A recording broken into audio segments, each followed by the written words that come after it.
Uma Bilal case. एक ऐसा रिश्ता जिसकी शुरुआत तो परियों की कहानी जैसी थी, लेकिन उसका अंत बहुत ही क्रूर हुआ। आखिर ऐसा क्या हुआ था इस कहानी में?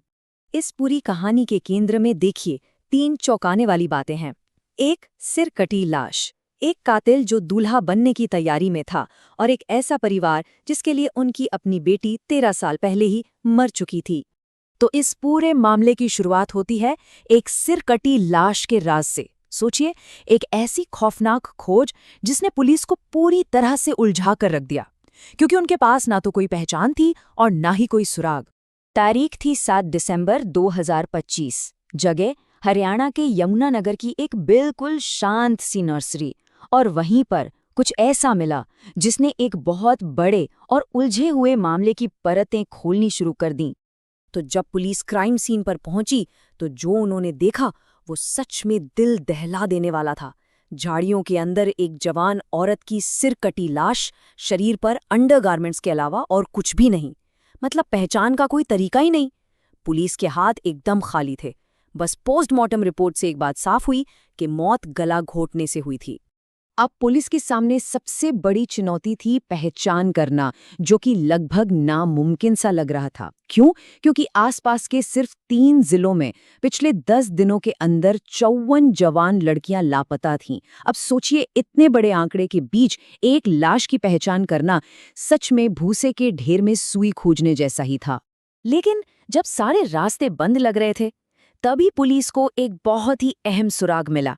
और ये सुराग आया डिजिटल दुनिया से। छोटे छोटे डिजिटल निशानों ने इस ब्लाइंड केस की गुत्थी सुलझाने में मदद की। पुलिस ने सैकड़ों सीसीटीवी फुटेज खंगाले, और फिर 6 दिसंबर की रात की एक फुटेज में उन्हें एक खास कार दिखी। खास क्यों? क्योंकि उसके पहियों में लाइट लगी थी। और फिर वही कार कुछ ही मिनटों बाद यूपी में दाखिल होती हुई भी दिखी। बस यही वो सुराग था जिसकी पुलिस को तलाश थी। पुलिस ने उस कार का पीछा किया और 13 दिसंबर को सीधे सहारनपुर के एक घर पर जा पहुंची। वहां शादी का जश्न चल रहा था, और उसी जश्न के बीच से पुलिस ने दुल्हन के भाई मोहम्मद बिलाल को गिरफ्तार कर लिया। और बिलाल के पकड़े जाने के बाद सामने आया उसका खौफनाक कबूलनामा। एक ऐसा कबूलनामा जिसने कत्ल की एक बेहद सोची समझी और ठंडे दिमाग से बनाई गई योजना का पर्दाफाश कर दिया। बिलाल ने जो कुछ बताया वो सुनकर किसी की भी रूह कांप जाए। उसने बताया कि उसने उमा को एक सरप्राइज ड्राइव के बहाने बुलाया, फिर कार के अंदर ही सीट बेल्ट से उसका गला घोंट दिया। इसके बाद वो लाश को नर्सरी तक ले गया, झाड़ियों में घसीटा, और फिर घर से लाए एक छुरे से उसका सिर धड़ से अलग कर दिया। पहचान मिटाने की उसकी प्लानिंग इतनी पक्की थी कि उसने सिर, कपड़े और वो हथियार सब कुछ 12 किलोमीटर दूर एक खाई में फेंक दिया था। तो अब सवाल ये उठता है कि ये लाश आखिर थी किसकी? ये कहानी है उमा की, एक ऐसी लड़की जिसका दुख भरा अतीत ही उसे इस भयानक मोड़ पर ले आया था। लेकिन कहानी का सबसे चौंकाने वाला हिस्सा तो अब आने वाला है। जब पुलिस ने उमा के परिवार को उसकी हत्या की खबर दी, तो पता है उनका जवाब क्या था?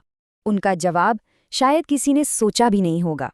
उन्होंने पुलिस से कहा, हमारी बेटी तो हमारे लिए 13 साल पहले ही मर गई थी। और शायद यही इस पूरी कहानी का सबसे दुखद सच है। तो सवाल है कि आखिर ऐसा हुआ क्या था? बात है 2012 की। तब 17 साल की उमा अपनी तय की हुई शादी से ठीक एक दिन पहले घर से भाग गई थी। इसके बाद उसके परिवार ने समाज में इज्जत के लिए उससे सारे रिश्ते तोड़ लिए। 11 साल गुजरे, उसका तलाक हो गया और वो अपने बेटे के साथ एकदम अकेली रह गई। और बस इसी अकेलेपन के दौरान उसकी जिंदगी में मोहम्मद बिलाल की एंट्री हुई।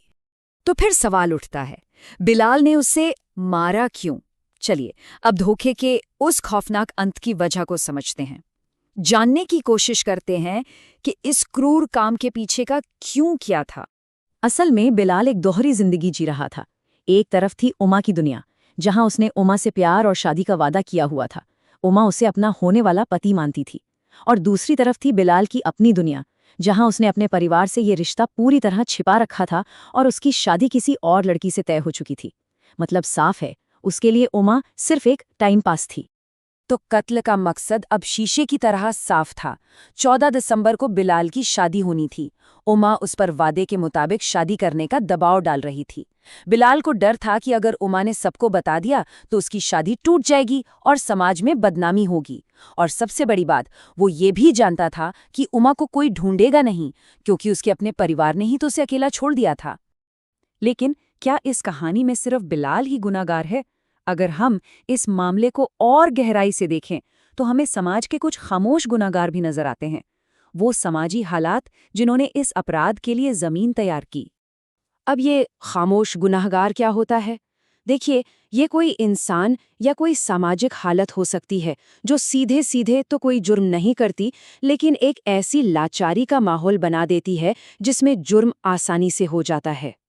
इस केस में 13 सालों तक अपने परिवार से दूर रहने ने उमा से उसका सेफ्टी नेट, उसका सुरक्षा कवच पूरी तरह छीन लिया था।